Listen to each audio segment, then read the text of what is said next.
All right. Welcome back to Influential Dental, where we are bringing on some of the most influential people in the dental space in the world. And we are getting a little insight into their journey. And very excited to be here, joined by my co host, Michael Keeter, and also our very, very special guest, Dr. Avi Patel, who we met at Smile Together. And I'm so excited. Before we dive in with some questions, and I know we're going to do a quicker show today, but Mike, how are you? Wonderful, Julianne. Good to see you again. And yeah, the event where we met Dr. Avi was amazing, and look forward to hearing about his journey. And great to see you. Yeah, so welcome to the show. Thank you for taking time out of your busy schedule. And obviously, we met, and not only Mike and I, but everybody seems like that met you was super impressed by some of what you are doing. But the thing that got me excited the most, and that was such a fun event, right? We'll talk a little bit more about that maybe if we have time. But I was just so excited to hear that you had kind of branched out and done something really different in the dental space as a doctor. So give us a little introduction, a little bit of your background, if you don't mind. I've seen your YouTube channel. You've got a huge following. You're definitely very influential, but tell us about you and our listeners, please. Yeah, thanks again for having me. Honestly, conversations like what we had is what kind of, lights me up to continue to like push forward and push the boundaries of what's considered normal.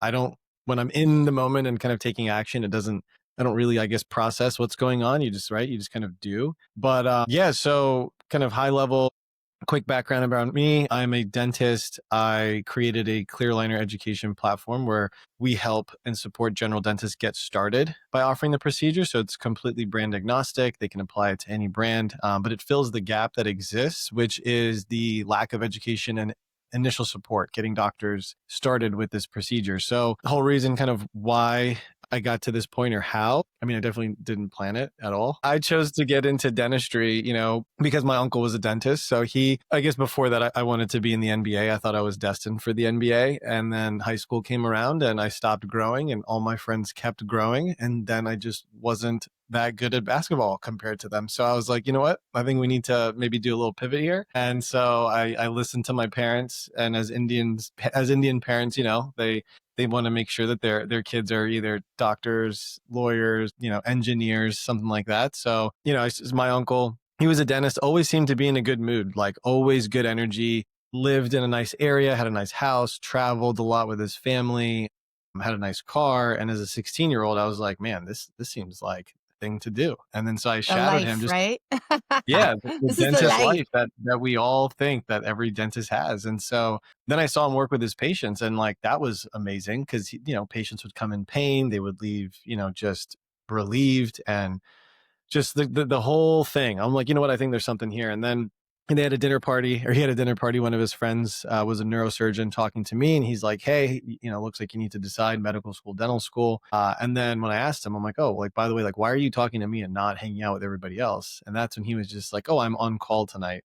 And so that's when I'm like, yeah, I think I'm just gonna go into dentistry. Like, I don't. This idea of on call does not sound any bit enticing for me. So, yeah, that was enough to push me into the direction of dental. But it's like these three core pillars, right? Like having time, having money, and feeling fulfilled with what you do. That's what drew me to the profession. And when I came out of dental school, it was the exact opposite. Like $500,000 student debt, was not making that much money compared to the loans. I was working 6 days a week. I was just doing bread and butter, churning through patients, what felt like I was not really making an impact. And then that's where I was just like, well, man, this sucks. Like, this is not what I expected. And nobody told me that it would be like this. And as you know, Dr. Avi, we hear this all the time, and I know you do too with your colleagues as well. It's nothing that's inherent to just your journey. It's journeys we hear over and over and over. What they thought was going to be the path, what dentistry was, isn't necessarily coming to fruition as quickly as they want or through the channels they want. And that was what was very engaging about you and talking with you last week is this journey up until this point and now what you're doing forward. Because again, I think a lot of dentists in a similar space as you are going to, hear your journey and maybe there's other avenues for those dentists to not only continue on that path of dentistry, but maybe there's something else out there for them as well. Yeah, 100%. And that was the thing is like, I kind of, again, I didn't like give up. Like I continued to push forward, and I was like, look, maybe it's me. Maybe I need to invest in myself. I need to like learn more. I need to do more, expose myself to other things. And so for me, I was like, okay, maybe clinically there's something more that I could do. Because I knew I wasn't right, like some wizard of across the board in terms of clinical skills, and so looked at just more higher value procedures like implants and clear aligners. And so when we moved cross country, I got synced up with a mentor, leaned on them, learned how to do aligners, did like over 50 cases my first 6 months. I was like, okay. I didn't really think it was a big deal. I was just talking to my patients about it. And then from there, the reps started coming in. Some of the doctors that I was working with were also just like, hey, like, what are you doing? So I started sharing, tips and tricks with them. That then snowballed into, posting online on social media to kind of share that. And then I was doing like one-on-one consulting, create an online program. And then that, learned about marketing and social media and all this stuff to like I have a generate question. interest in. Yep. So, we were looking at your social media following. You have this massive following. We have people who come to us all the time because they want to become more influential, right? But you didn't go out there to be influential for the sake of being influential. You went out there to share this incredible information that could help people. Can we back up a little bit? A couple things. So, one is you literally went and learned about how to do the social media. I heard you say that just now, right? So, it was like another. It's not like it just became overnight success because you put stuff out there, right? No, I mean, my Instagram page before I did any of this stuff was like, I mean, I barely posted pictures of me. It was always like me and my wife. And then we were dating for a super long time. So it's like, I literally wouldn't, I had the fear of posting on social media. Like, if I had to be in the picture with somebody else. Like, I would not even just post anything of myself. Like, I was terrified to do that because I was like, oh, like, why would I do that? How And interesting. so, yeah, I had to like get over all those fears, all those just like, the internal voices, like kind of self-sabotaging, like all that stuff. And yeah, And so dealing with. then going back, I mean, obviously you've become a face, right? And because it's not, and when we met you, we didn't even know all of that.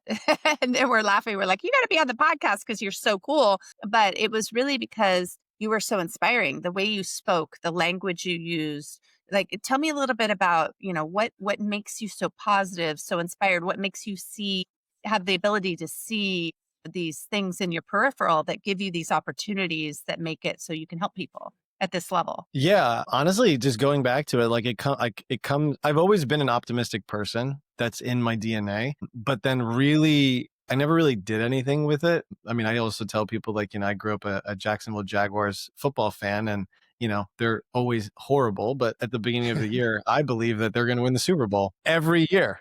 And there's nothing to base it off of because they've literally never done it. But I show up every football season ready to root them on.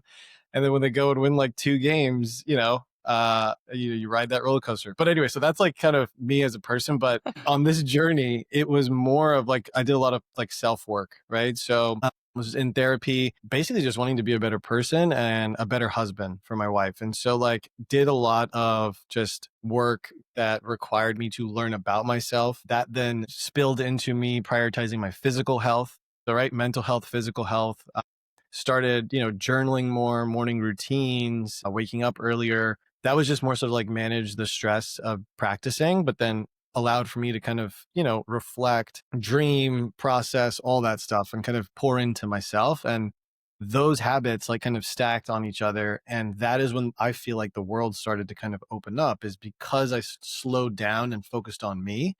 I was able to kind of repair things, right? Kind of recenter, refocus, and then push forward. And that's when the doors started opening. And then I just started to believe in myself because I think like once I saw what I was doing and how it was helping a select few, trusting people who were more successful than me or further along in the journey, and hearing a lot of common themes, like a lot of successful people say the same thing. Like it's not rocket science. It's I not have some a magical secret. quick question on that, and then I'll let Mike jump in with some questions. But what are some examples of some of the self work that you did? Did you go out to seminars and events, or just read books? What did you do? Give us an example. Yeah, so it was mainly books and therapy. So like meeting with my therapist, talking, just getting vulnerable, sharing things that were on my mind. So like she helped me create like a routine. Like one of the things was I wanted to wake up earlier to create more time in my day because I just felt like there wasn't enough time. So then she's just like, hey, you can wake up earlier. And I was like, oh, didn't think about that. I'm gonna have to implement this. I'm telling you, it is insane. So like and then I'm like, well, I'm always tired. And she's like, well, you should go to sleep earlier. And it's just like all these like little things. And I'm like, okay. So a lot of it was therapy in the beginning, but then it was a lot of like daily reflection, daily journaling. Meditating was huge, huge, because it's like meditating is the thing that everyone says that you should do. And then you do it and then you don't feel anything. So then you stop doing it. But then when you actually do it, it's like this thing that kind of seeps, and I noticed it because I was doing it consistently. It seeps into areas of your life throughout the day and you don't even know it's happening. But I would have a stark feeling difference the days when I wouldn't meditate. And so it's like the 10, 15 minutes in the morning, if I didn't do that thing, I would then, I would feel the impacts of that. Something would go quote unquote haywire and I would like freak out or like I couldn't manage it. Whereas like the days where I would meditate, I would be even keeled. And I'm sharing this now because what that ended up doing is like all of these kind of habits stacked on one another. And then, right, it then allowed for me to take on other, like things that I did that would be risky to people from the outside, to me, like never felt risky. Like, cutting down clinical days to like build out this platform didn't seem or feel like a risk. Going full time with it and not seeing patients didn't feel like a risk. It just felt like the next thing to do. The other thing that I tell people is like when I started this, it almost seemed like way easier and less roadblocks than like when I was coming out being an associate dentist. And by no means was it actually easier. I just think it was my mindset that was primed to actually see some of these like challenges as just like stepping stones. And like, yeah, I didn't let it like, become a mountain. So yeah. And then, a lot of events in life happened. We moved, had our daughter. And so like this morning routine that was like an hour, I mean, it kind of and bloated up to like an hour and a half thing. And then my wife was kind of like, hey, you're like really off your game if you don't do that. But she's just like, 90 minutes is like a long time to like do all this stuff. And so I'd like cut it down and like trimmed it. But then, and then eventually like parts of it just like vanished and I would just wake up and just get straight to work. So recently I started implementing it again. And yeah, I mean, I've been noticing a difference. Like I'm it's kind of inspired. crazy. I'm Yeah, no, excited. Like that is I'm amazing. totally inspired right now. I'm not even kidding because I'm going through that. Hey, I don't have enough time. I'm tired, all of it. And I'm going to take your tips. And I do believe in habit stacking. You start just building these habits by, one Mhm. thing after the next. I love this. I love what you're Right. sharing. Well, and Yeah. also what a lot of people, Dr. Avi, are hearing and realizing by what you're saying is to really look inward and take care of yourself first. I mean, we see this all across the board, and what we're doing with influential dental, what you're doing is so many dentists and in the dental profession are always there to help others and help others first and at their own expense.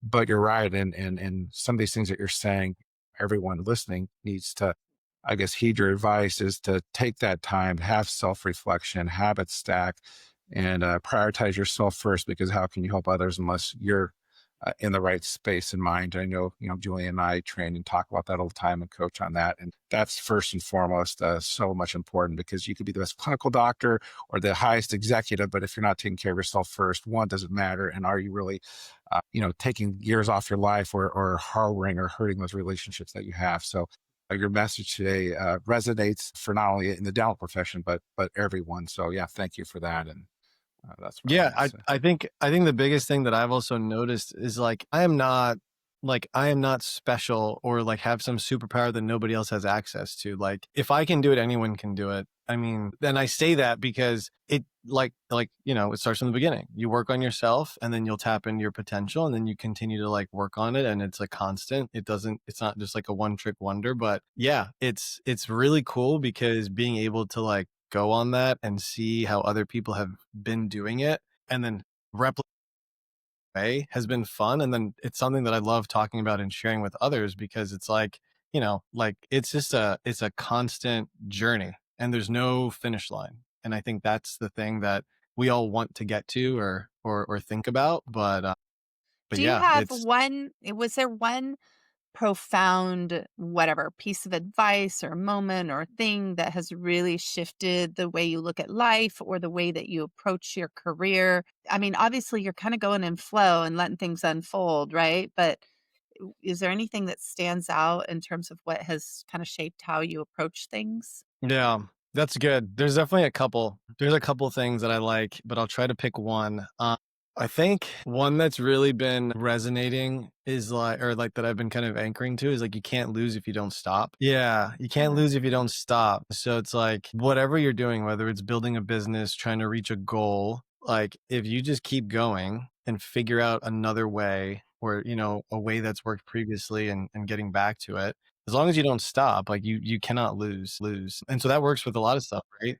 Even personal development. It's like if you're trying to meditate for a month, like the only way that you would fail at that or lose, quote unquote, is if you just stop. But if you just continue to try, even if it's 2 minutes, right? 3 breaths, like at any point in the day, it's something. And so yeah, I kind of loop that in also with like compounding efforts. So it's like the other thing that I've realized is like the bigger your goal is, or the bigger thing that you're chasing or in pursuit of, the work required in the beginning, like it's going to take way more work in the beginning to reach a bigger goal at the end. But as long as you're doing it in efforts that are going to compound, then what ends up happening is when you're in the middle and then closer and closer to the goal is when it actually gets easier. And so I always try to like pursue different opportunities and efforts now that have some type of like compounding. I have, so, one of the things that you come across a lot, and, Mike and I private coach and we do elite team trainings for dental practices. And one of the things you come across a lot in the beginning when you're meeting people is excuses or stories and I do mean this in a way that validates that people are going through things. And so I mean it with all due respect, but things happen, right? We have these things, traumas, we have things that come up, we have things that we have to attend to. How do you address that for yourself and or, if you're helping a client with their stuff and they've got something that gets in the way, what is your kind of way of approaching, these things that come up that get these obstacles that get in your way or in your path? Yeah, that's a good question. I think I like to look at it in different ways of like prioritization, right? So it's just like, is this a priority to you? Yes or no? And if the answer is yes, then it's like, okay, well, then is the thing that's preventing you, like, where's that on the priority level? And then if something is like a higher priority, that's going to take precedence no matter what, because that's what you're going to dedicate energy to. So I just try to bring awareness to that. And then if there is a discrepancy, navigating that. So like, for example, with aligners involving the team, scanning patients and hygiene is a big thing, right? Because if you do a dental scan on them, then you can actually, see what's going on. The patient has a better experience. It just has a whole downstream effect. And most team members will say they don't have time. So then now it's like, okay, cool. Yeah, sure. You don't have time based on the way you're currently doing things. So let's look at what you're spending your time on in this 60-minute appointment. And then you go through it. And then you're like, okay, cool. Like map out how long it takes you to do x-rays, charting, waiting for the doctor, all these things. And now it's like, okay, something's got to give, right? You can't just wake up earlier for these appointments, but you can reallocate, Love right? it. So it's like, hey, what if, instead of taking the intraoral photos, we cut that out because that is repetitive when compared to a scan, because a scan can serve as a replacement of that, right? Or, it's having another team member pop in to help with some of the charting to make it more efficient so that you can create a little bit more of that time. And then at that point, you let them know, hey, to get a faster scan time, so that way it's not taking you 20 minutes and it's taking you under 3 minutes, you're going to have to practice it. So let's make that a priority on the side. But then gain time, you're only doing 1 or 2 scans a day in the beginning, right? And then you continue to repeat that and practice it so that over time it's able to fit in. And so kind of using that as a way to kind of highlight priorities has worked. Sometimes also people forget that if they do not take the time up front, that could lead to a 5x or 10x time that they're going to have to do it in the future, or having the patient come back in. So time is time, but like you said, is prioritize it and make sure it fits in to the scheduling of everyone involved.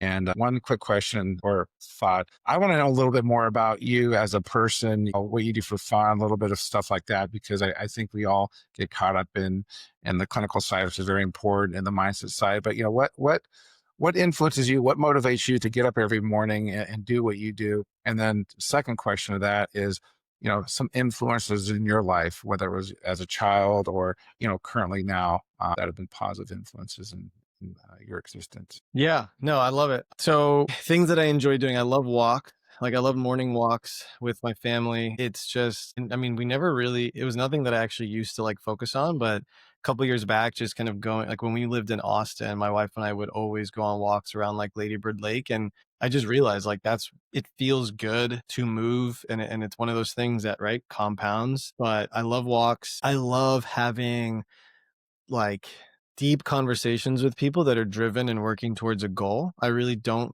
enjoy superficial filler conversation. And I'm sure a lot of people feel that way, but like I recently have just become very against that. So like nice dinner, like good food, really good deep conversation about whether it's life, business, relationships, anything like that. Like I'm all ears because I love to learn. Like I love to learn, doesn't matter what it is. If someone's super passionate or interested about something, like, and they can share, like I'm all ears. And I think what else? Yeah, I like being active. I'm not like a CrossFit bodybuilder type person, but like some movement, basic weightlifting, stuff like that is always good. Ever since we moved, I haven't gotten back into running, but I think I would classify myself. I was like a runner at some point, kind of a segue from walking. Well, and a big Jaguars fan too. Yeah, big Jags fan. I had an unhealthy relationship with the Jags, as most football fans do, with their sports team. So yeah, I've kind Ask of turned Mike it. about his ducks. Yeah, I am too. I'm an Oregon Duck fan. I actually played football there, and I'm a Charger fan now. And both my teams kind of get to a certain level and then let me down. But always a fan, like you said. You're right. Yeah, A 2-10 record or a 10-2 record. That's what fandom's about. And I agree. At the beginning of the season, everyone's 0-0, right? yep, So no, I feel that passion for you in sports teams and fandom, and that's a great absolutely. thing to have. But yeah, I like reading. I like reading books. It's so funny. Like for So me, what's from one of your great books that you can recommend to our listeners? like a good mindset overall life book is Gap in the Gain. I think it's by Sullivan. I think it's a dance. Not, no, I don't know what his name is, or Ben Hardy, something like that. But yeah, Gap in the Gain is so good. The premise with that book is like a lot of us are always focusing and measuring something that we're chasing, right? Or looking to achieve. And that then just has a bunch of negative feelings and mindset thoughts around it because you're constantly living in the gap, like what you don't have. But if you live in the gain, you're looking backwards. Like, what have you achieved? What has worked well? What are things that you've already done? So that way you feel much better and confident about who you are today to then go strive for what you want to get. I So I, love I that. really like, yeah, I loved that book when I read it. So yeah, I guess Yeah, that's it the kind for of fun. reminds me of this concept that, if you want to basically have the magnet that attracts you to the future that you desire, what you really desire is the emotional state that you think you're going to have when you get there. So you got to live in it now to get there, right? And it's a similar concept, I think, that, you know? So no, so I've heard it and then I've also lived it without realizing it. And it's like, because as we're talking about just like the journey and everything, like I would have visions of what I wanted out of even like this business aspects of life. And like I would feel it, think about it before it even happened. And like you said, I would actually feel the euphoria from it, even though it never like, you get on one call with somebody and you're just like, oh my God, I know where this is going to go. This is going to go here. It's going to be amazing. And like, you just start, and this is why I like walks. Cause if I'm walking with my wife, then I'll just like, to just share all of it. And, we'll go back and forth on stuff. And yeah, and so I'll feel that like heightened emotional state before the thing has even ever happened. Does it ever happen exactly how I imagined? Sometimes.